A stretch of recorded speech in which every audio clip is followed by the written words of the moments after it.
Yep. Great. Over to you. Thank you, everybody, and see you soon. Thank you, Michael. Thank you, Michael.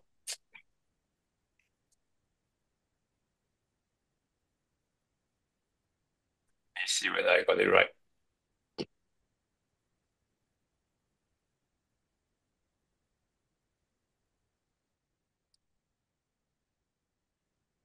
Okay. It's a hard act to follow, Michael, but I'll try. So the first confession is the title, Having Fun with Watercolor is the goal of the day. I'm a amateur student watercolorist, still after 10 years and not a very clever amateur for that matter. So on my last trip on Sylvia Earle 2023, I thought I would bring a little palette and try to finish a painting every day. And I'm happy to report that it lived to tell the tale. So interrupt me anytime with suggestions, comments. I think we're all learning this together. Watercolor is a very spontaneous, very free form. A good watercolor is really about having fun and let the water does its job. So in the Arctic, the agenda today is that I will talk about the material that I'm bringing and how to find a subject other than polar bear and how to compose a good picture. And then going on to the actual one, two, three of doing the coloring. A very fit, pale first wash, just wet the paper, provide the mood of the painting. A second wash with more detail about the actors on the paper, and then stand back and think about what are the finishing touches. So far, okay. There's a picture of me using a very fine brush to doing the finishing touches on one of the pinky whale that came alongside the ship. I was painting out of the window, and everybody was amazed at the how playful the whale was. Uh, and it's a nice exercise to capture it on paper. And so are the penguins. And we're not going to see penguins today, but you can also see that it's very free, just free flowing water with a bit of leaf white. These are not white gouache, but actually the color on paper. And the pink, Michael will say that it's because of the guano that he left behind by the uh, penguin. So they're all very playful. Okay, so here is we were delayed in departing from Antarctica because of the weather, and we went on an extra landing to see the. I think there's a little gorge with a glacial lake and looking into Blake's Passage, and it's really quite wild out there and some kind of a stroke with these are dry strokes, dry brushes, give the robustness of the landscape. And we will certainly try and see whether we can do that today. So it's about playing with water, having fun. This was a sunset scene, but this is depicted out of a picture sent to me by Benita after we had dinner. So the advice is that it's only a sheet of paper. Don't worry about it. Just have fun. If it doesn't work, throw it away and start all over again. So getting on to the meat of the discussion. So a material checklist will start with the paper. We prefer cold press for the texture, so that you can have those dry stroke brushes, brush stroke texture. Um, Watercolor paints, actually, I think it's just three primary color you can more or less mix up to create all the colors. For the Arctic, just like Antarctic, I suppose we will be concentrating on more of the cool tones, the blues, the violets, the grays, rather than the bright orange and red. Brushes, we can actually make do with very few minimal equipment. One round fat brush, and then maybe a liner for detail, as you saw in the first picture.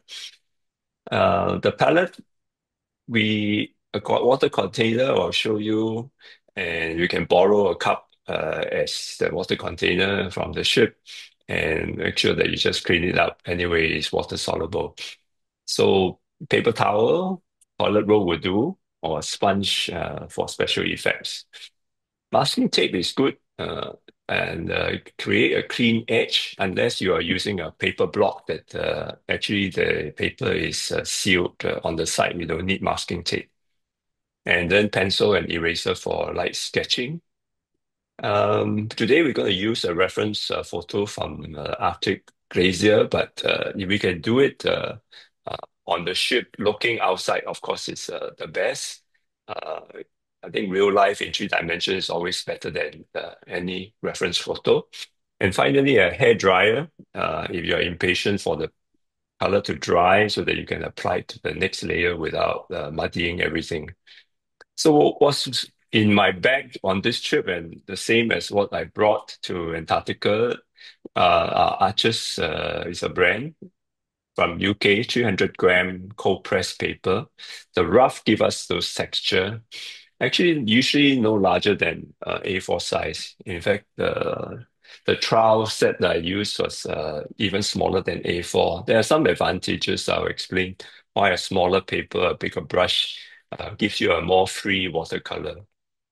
I prefer to travel with the Traveler's solid color in a palette, and you can use natural hair um, brushes which retain water better.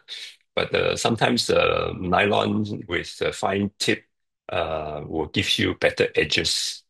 So both round and flat. Pencil eraser, a small spray bottle, if the humidity is low and the paper is drying up too fast, sometimes gives you the moisture that you need for water to do its job. I mentioned about hair dryer.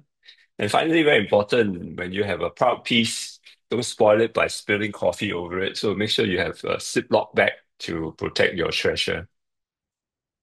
So this is Sylvia. I was painting that. You can see the equipment I have. I have this traveler's palette. I have a paper block, so no masking tape. I have a water container, some tissue paper, and then my container that has a pencil inside for sketching. So everything goes into a small bag, and it's very lightweight. And that's the beauty of watercolor. It's very simple. So I mentioned the paper. This is Arches, but this is in the ring folder. And so I tear the paper out and then the mask using masking tape, put it on service. Uh, this is my palette. These are my mechanical pencil. There are two, a thin one for light, and then a HB with a round tip for accents, and an eraser. And these are my four brushes that I usually use. A fat Kolinsky hair size 10, and this is a mop, and two nylon brushes for fine work. A water jar, a towel to dry your brush, and then a roll of tissue paper. So another view of those equipment and paper, and this is how it look like. All look quite dirty. I think watercolor people tend to splash quite a bit and don't get too close. Otherwise, you get all these color pigments flying all over. If you don't want the solid blocks, you can also just start with three primary color. You can actually do most things out of a tube. So this is Horadam Aqua. I use ultramarine blue, very transparent, granulates very well. A pure yellow, and this is scarlet red. Out of these, actually, you can make most colors. So subject. Um, my teacher tells me that you must fall in love with the scene or fall in love with your subject before you can have a good painting. So when you have an urge, oh, I must capture this on a photograph, that's a good time to start painting. So have eye for composition, just like any photographer. And just like for cameras, we also screen our eyes, close down our eyes iris for values. A good composition should be almost like a Japanese checkboard, right? Black and white. And you go down to black and white, you can see the shapes better. So learn to screen as a habit. And the rule of thirds, balance a picture. The focal point should be in one of the thirds, somewhere around there. And then when you paint, think about what's on the foreground, midground, and background so that you convert a two-dimensional picture into a three-dimensional viewer's perspective. And have a focal point of interest, and you have to decide in the beginning which is the focal point and don't have too many focal points. So I chose this sock picture as it's very clear, simple composition. So these glaciers at the back, very iconic Arctic. I saw you saw on Michael's beautiful pictures. So this is a background. Is there is a very strong player with very strong hues and black and white. Uh, very dominant. So in the watercolor, I intend to play down, make it a little bit more distance and blur and separate these two especially, and have a bit more interest. This top a little bit too flat, so I think real mountains probably should have a bit more edges. And then you have the focal point of the polar bear telling you something. My teacher say it's difficult to paint animals because people have a fixed image of what animals must look like, and especially people, which is also an animal. And it's important to, whether you paint animal or people, to be very obvious about the gaze. Where is the person or the animal looking at? So we will try and achieve that. But certainly this guy is telling something, and we're going to use the composition to enhance the focal point. But this picture lacks a bit of a mid-ground. This is very wide open white, which is in itself very comfortable to look at. But there's a bit of a lack of interest somewhere around here. So I was thinking of enhancing this picture by having a little bit of a water running through this in a zigzag S manner to kind of give a bit more interest to balance the picture. And I mean, if I were to ask you, what is the sensation of, what's the feeling of looking at the Arctic scene? What are the words that come to mind? Any offers? What kind of emotion do you want to convey, right? I would think cool colors is cold, is a bit misty, overhanging low clouds, is not a bright sunny summer morning. And it's broken ice with very sharp edges. The sharpener of carving what avalanche can kill people, right? There is a lot of almost cutting edge, sharp edges. Yet snow is soft. So there's this balance of sharp and soft edges that we want to bring to the viewer, a realistic sensation of what you capture when you're on site. So with that in mind, I did a very quick guide to the steps. So first wash is a pale background, giving the mood of the cold, the misty, the slightly um, heavy sensation. You start from the top to bottom because water tend to flow from the top to bottom by gravity.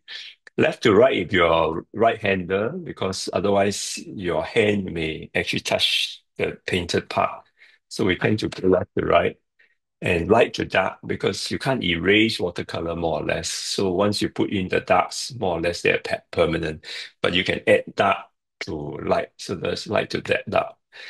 And most important, let the water do the magic. Some people will even carry the whole picture and then tilt it around and let the water run around.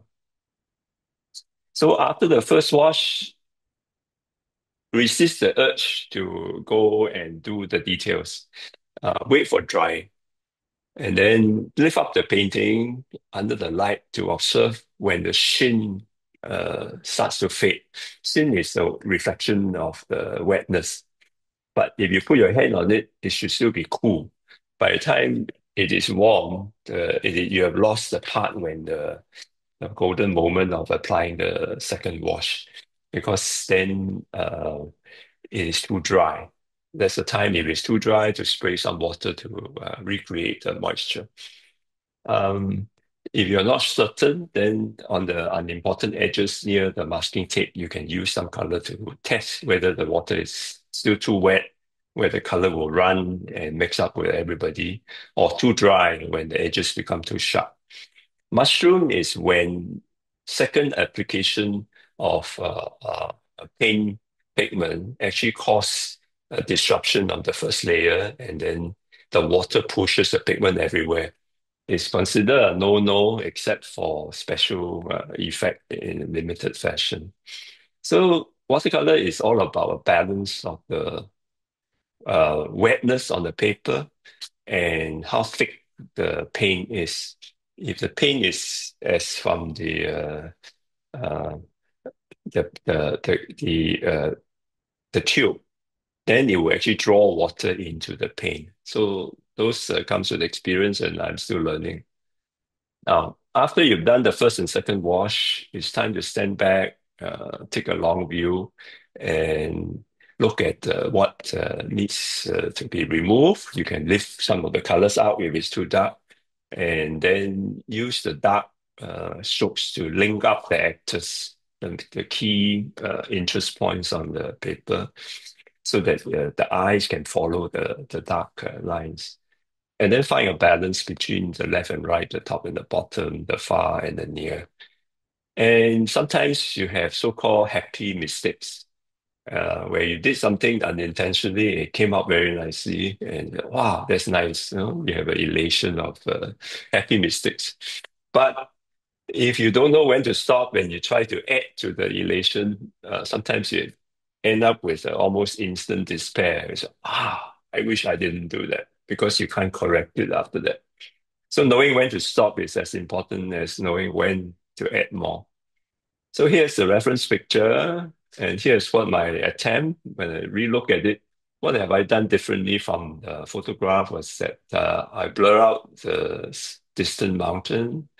This is a little bit too boring. I might do something better this time. And then I added a middle ground of a S shape, but this is a little bit too blur. Then I added a little bit of color in the sky, and balance it with the near field to add a bit more interest and set off the green color, the turquoise green color, because red and green are complementary, and they actually help each other stand out. But of course, the standout actor is somewhere in the cross section of the rule of thirds. And I was asking this question of, what is the polar bear looking at? Not so successful here. I think the sharp edges are maybe a little bit too much. So for those of you who want to paint along with me, I think this part is a failure on my first attempt. But I kind of make the turquoise green more attractive and a warmer color, so that it is nearer in the foreground. Okay, so that's my attempt. So have fun, and I will stop share here. Any questions at this point?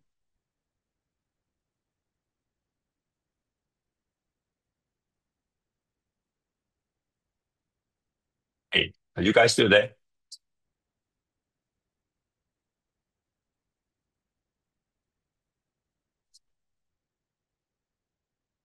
Can you see my screen now?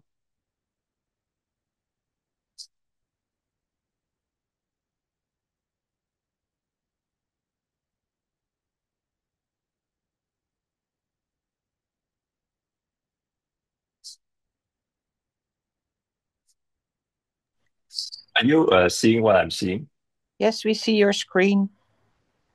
Okay, now how do I enlarge that so that I can view the whole thing? Gallery, speaker.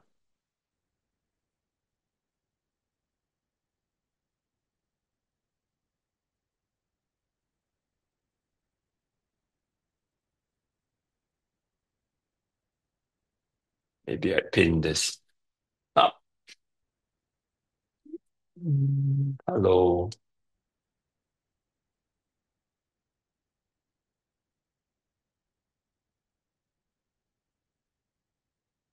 I guess that would do. All right. So let me get myself ready for the part one sketching. Is that okay with you guys?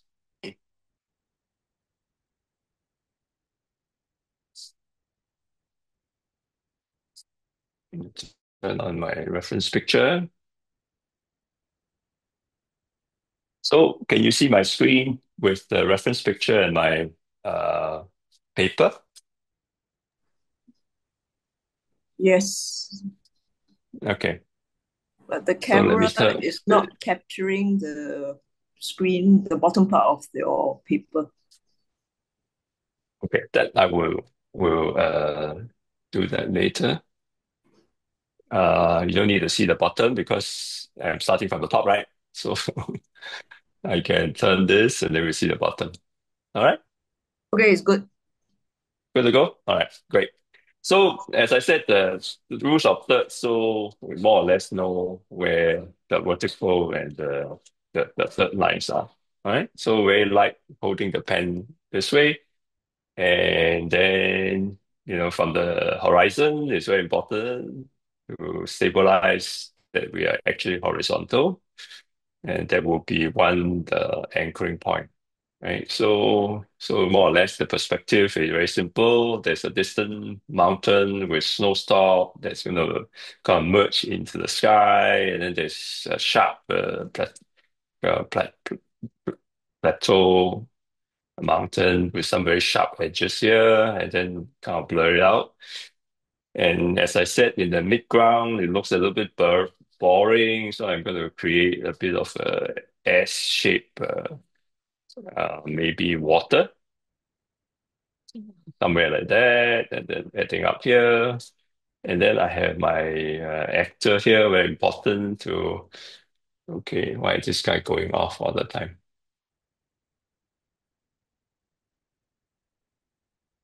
Okay, this guy is going to be somewhere here. I will add in the detail later, but more or less it's in this sloping with the leg, and then the front leg is actually on a block of ice. I thought this quite a nice composition here. And then I'm going to add some color here and some irregular shape still along the S shape part of the same flow. Okay. So for the purpose of the demo, I thought I would use my thicker HB to highlight. I changed my grip. Now we are doing details. So I think this sharp corner is must be preserved. And then this sharp edge here to be preserved. Maybe there's a nearer part of this mountain, a second sharp edge, and then one sharp edge here. And the rest can all be free flow. And then there is a very nice straight line of the distance interrupted by a little bit of maybe fallen snow, whatever in the distance. That's my eraser, and blur it out so that there is a feel of the distance. Okay, so the S should be maybe somewhere like that. As one edge, and the other edge may be a little bit less clear because you're looking into the broken edge on the other side. Then to echo that, maybe there is a more vertical edge here. This part is important to set off the actor. So I want to draw the block of ice here very carefully. As the closer you get, the more detail there will be. So make sure that the viewer can actually see a three-dimensional block of ice. I think ice reflects light, so actually not quite clear exactly what direction is but I would basically say that this is probably a backlight situation. Light is coming towards us, and that's why you see actually on the water a reflection of the polar bear's hind leg, so it's part of the body. So that will set off more interest for the viewer. So I think this line is important to echo the S shape on the other side. And this part, I will let it be less confusing as one is depicted on the picture, but still give it some sharp edges, broken shapes that are representing very sharp eyes. And then some leaf white to finish off. And finally, the most important actor is the head. So let's say this is the nose in one continuous stroke. This is the eye. And here's the ear, it's the shoulder. And then drop off to the leg that's in the lower flat. That part less important already. So he's looking far away with the nose. And he's not exactly a very plump, very well fed. So he's starving a bit. And very important to bring the gap between the legs, and the rest are less important. Okay, so we have a water edge. We have a shadow here. We have a block of ice with nice translucent blue. And there's some shadows here. So remember I was saying that the eyes are naturally drawn to the darks to lead the eye.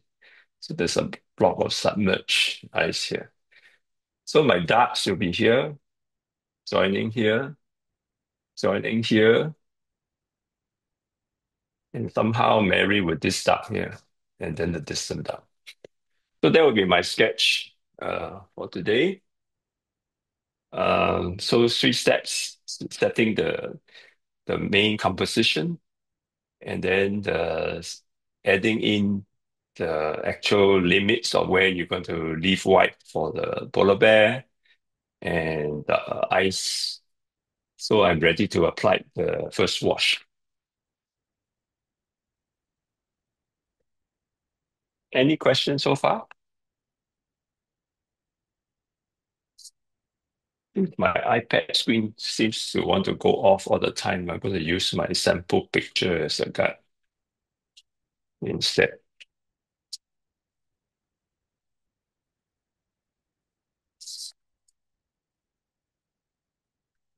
Okay, I'm going to shift my camera a little bit to show you what I have. I'm not traveling, so I use my usual palette.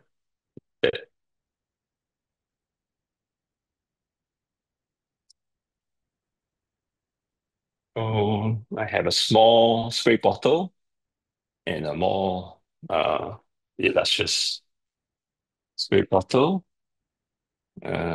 Actually, I can spray a little bit for a start. Keep some water.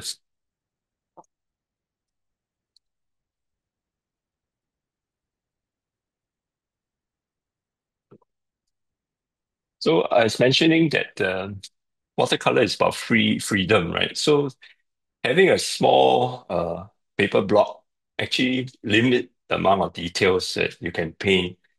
Likewise, having a big brush also limit how much detail you can paint. That actually will force you to be more free in the expression. So now we're going to have a look at my palette. So I have three wells. One, two, and three. And I will apply primary color to the tree well. So this is a very blue scene. So I'm going to start with blue here. And instead of giving red, I'm going to use a red purple on this well. And then for yellow, I use very light yellow. So that's my three primary colors. All right. So I think the sky is a little bit moody, a bit more gray than blue. So I will add a bit of burnt sienna to make a very natural gray. That's my first wash. But I know that distant sky, wants to look at least a little bit blue. So I put a bit of cobalt blue and ultramarine blue at the edge as my first wash. So I hold the brush quite far away from the hair and just let the water do its job.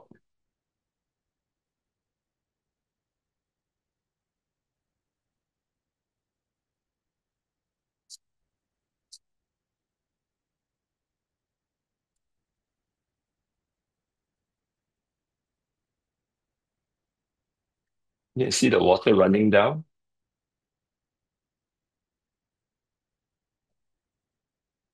So I want to preserve some white, especially at this mountain top.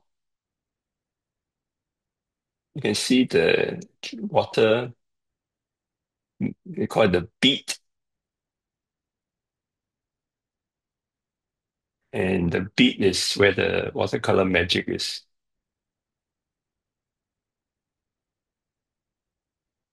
Okay. There's some light at the back that I want to preserve. So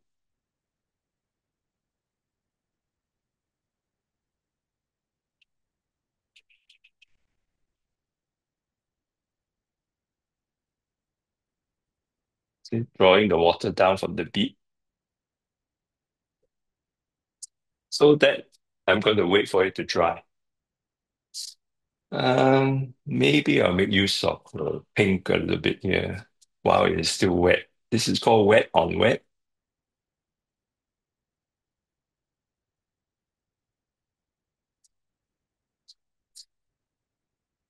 That's interesting. Happy mistakes. And I'm going to use a little bit of red here too.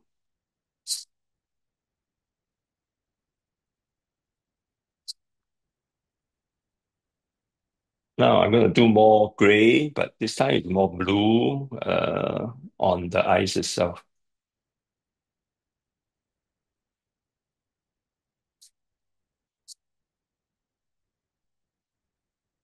So let's say there's a bit of distant colors.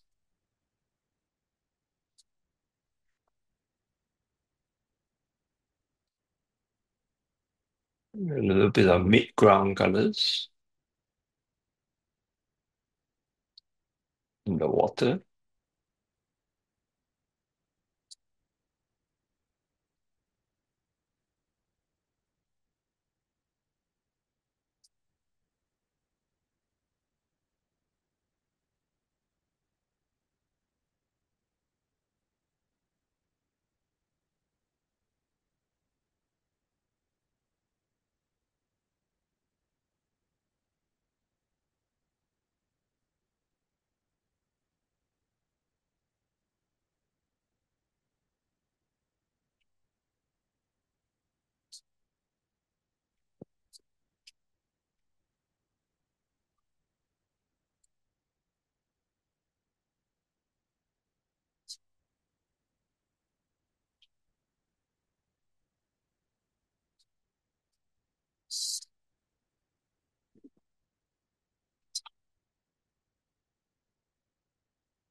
If you're not happy, you can always tilt it and let the water run a bit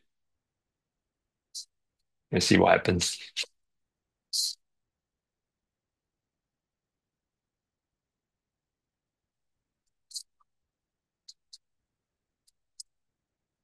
Okay, I'm quite happy with that.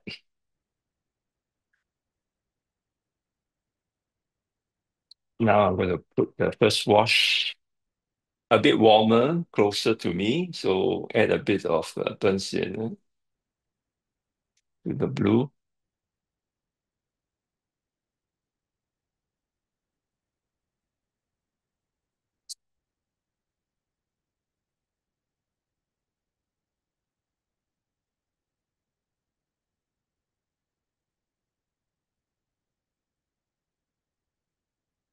As I said, I wanted some sharp edges here.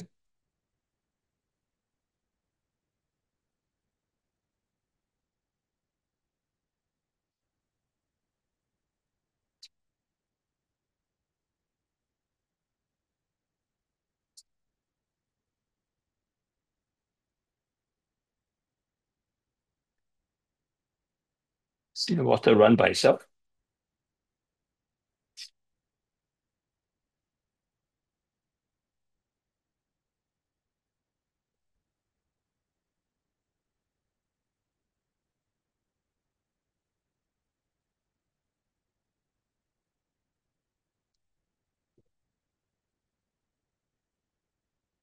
Okay, now I'm going to ask your permission to add a color that's not actually in the picture so much, which is this turquoise color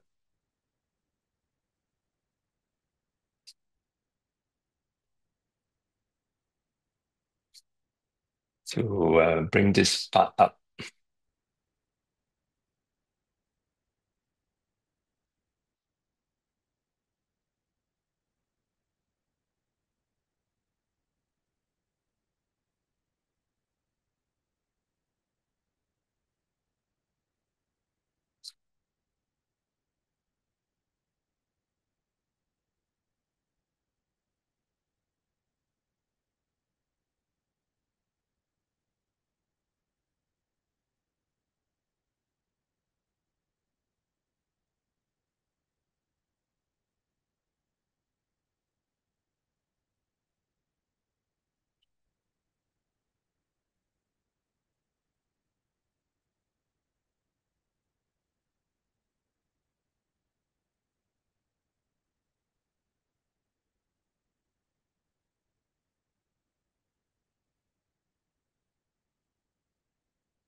Okay, by now the sheen is more or less gone, so I can apply the color for the distant without smudging them up.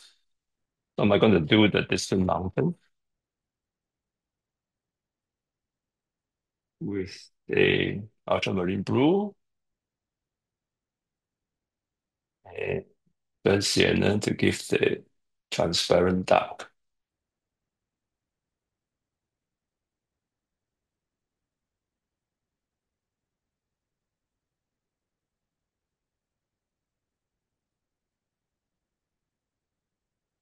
Soak up the excess.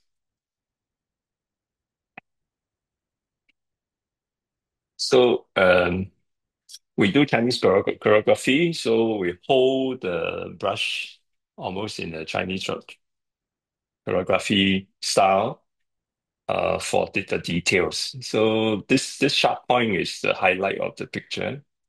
So I want to have a very powerful stroke here.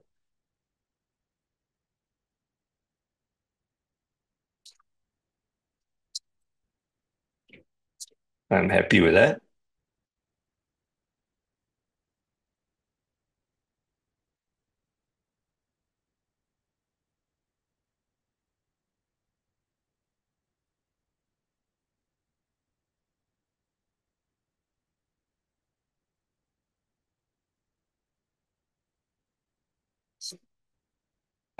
Using the belly of the brush sometimes have unexpected effects.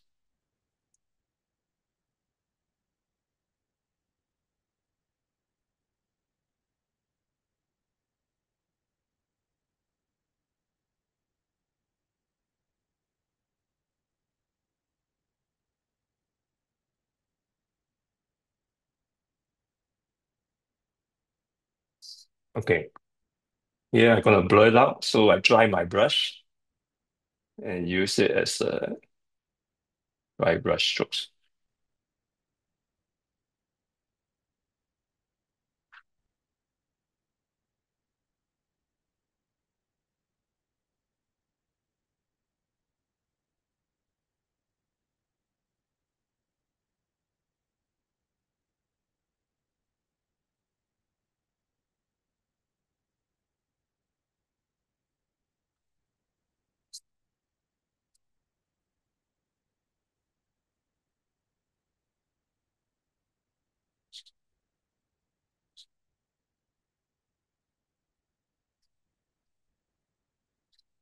Not too bad.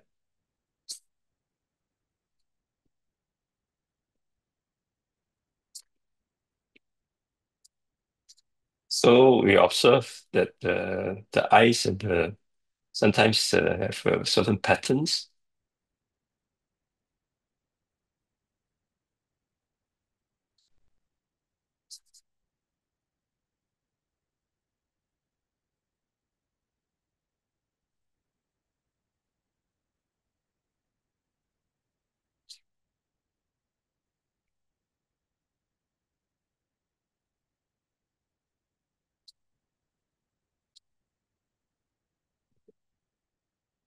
I finish off by doing the horizontals.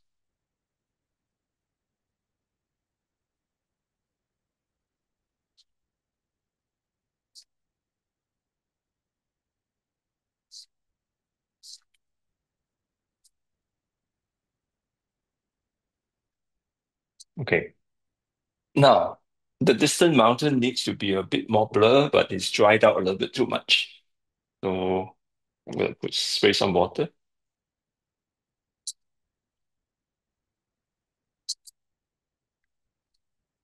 More distant, the cooler it is, the more blue.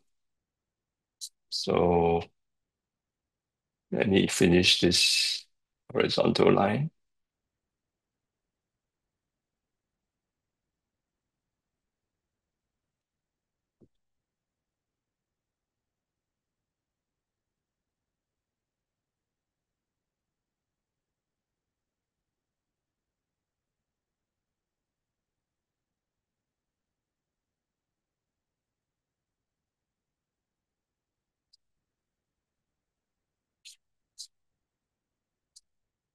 I think that's more or less enough.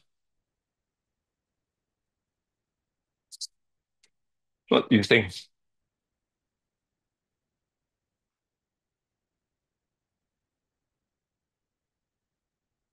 Okay, so the middle is also dried up. So now it's time to also add a bit of texture.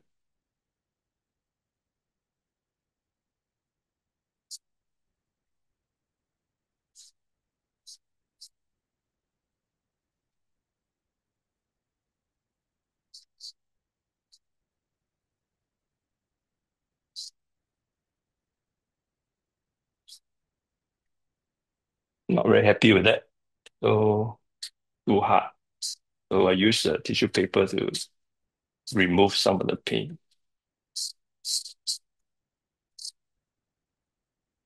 Okay, not important. So now I'm going to do the middle river. So it's the brush. So I go back to my big brush. And this one will be a slightly reddish to set off the turquoise in the foreground.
almost too sharp. So I'm going to do some tricks here, which is to splash some color.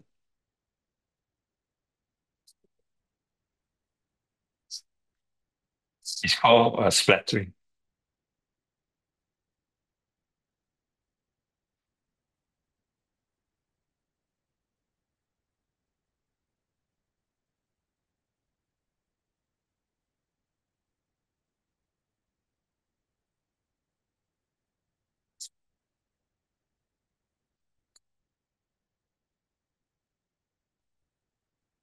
，aerial bombardment。Oh, yeah, watercolor is very dirty. So this is what happens.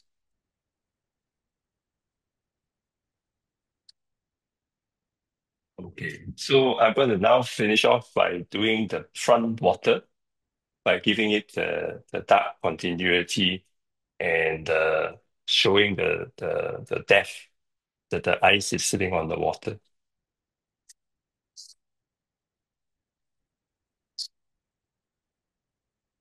How are we doing for time? Okay, we'll be finished in 10 minutes.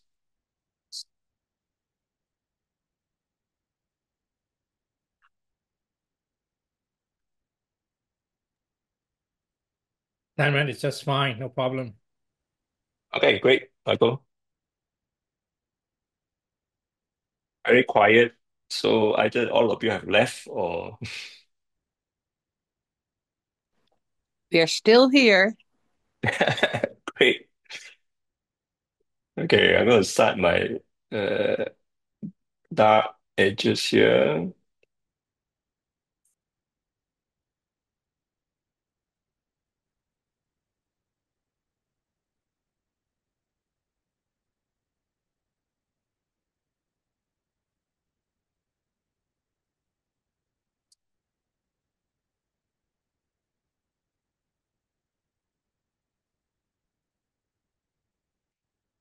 Bit thicker here so that it stands off more from the water.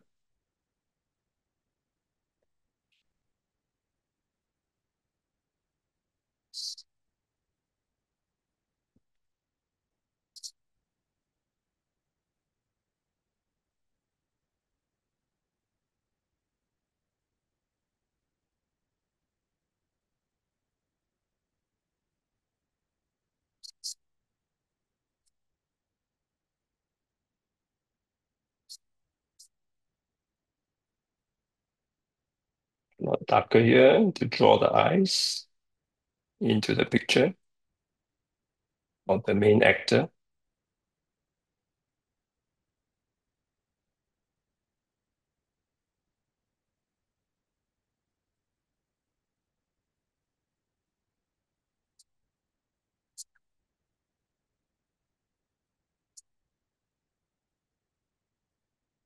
And water does its trick. So here is more water, less pigment.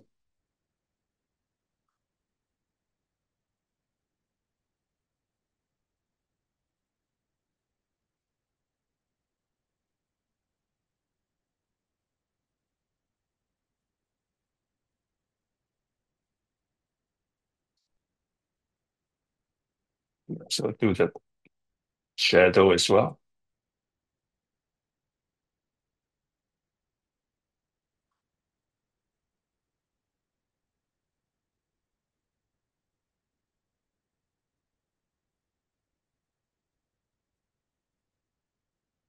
That's the suggestion. Nothing more than that.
Okay, now the main actor.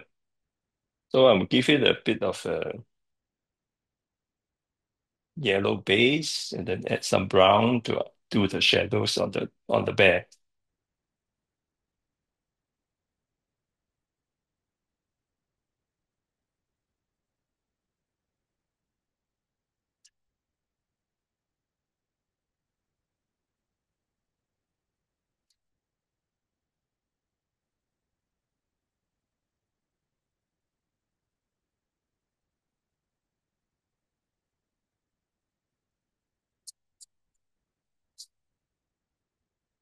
So the shoulder is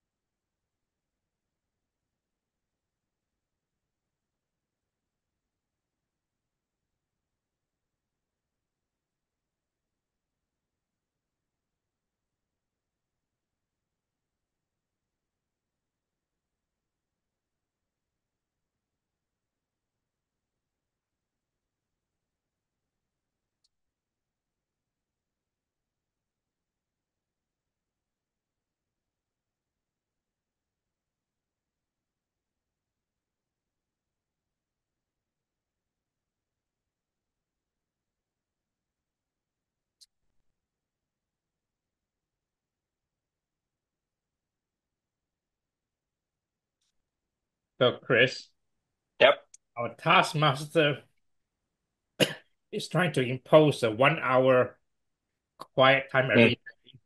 So, since we can do this in 1 hour, so we expect Uh-huh. 10 painting from you from the end of the trip, okay?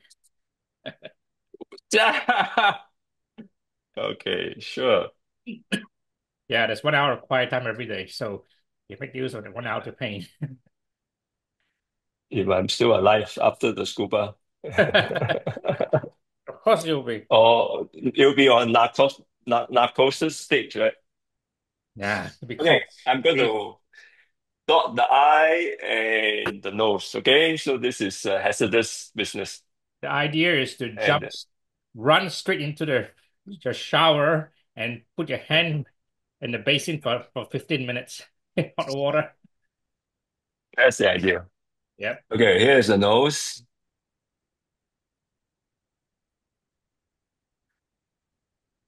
Or would you like me to put you onto the pack ice and paint a polar bear on the ice? Without being eaten. No, no polar bear, of course. Suggestion of the eye, okay? Okay, enough. Suggestion of a ear.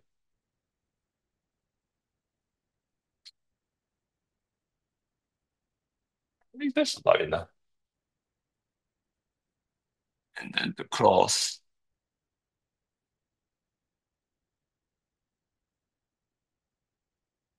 So that is on firm ice. I'm almost done. Any questions?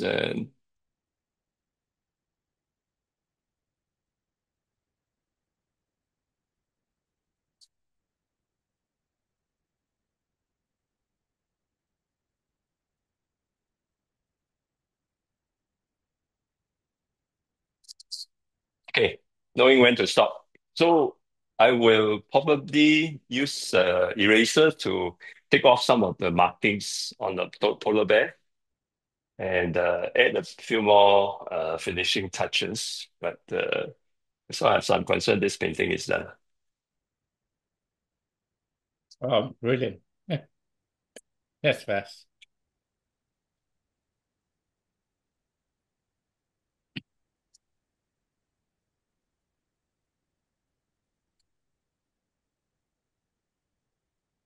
So I think there's another polar bear painting class by Mary, so you can compare and contrast.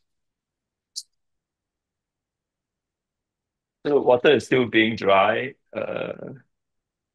Any questions? Any comments, Michael? No, I think it's brilliant. I think we should have a session that I'm sure people want to watch you paint on board and join you in the painting session, right? We can do that.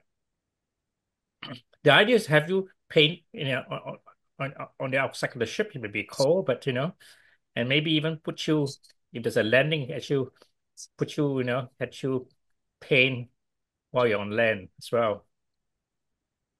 Okay, I'll bring my traveling stand Or because easel, yeah. I paint I paint standing up with an easel. Yeah. Yeah. It's very lightweight. We can Fantastic. do that. Good optics. Okay. Right. Okay. So I will share Keep it that warm pictures though. when it's done. All right. Okay. Thank you so much for the opportunity. Any comments, please WhatsApp or email me. Yeah, this will be uploaded sometime, hopefully this evening, and we will share with everybody. Thank you, Chris. Thank you, everybody. Thank you, Chris. Good weekend. Thank you. Cheers.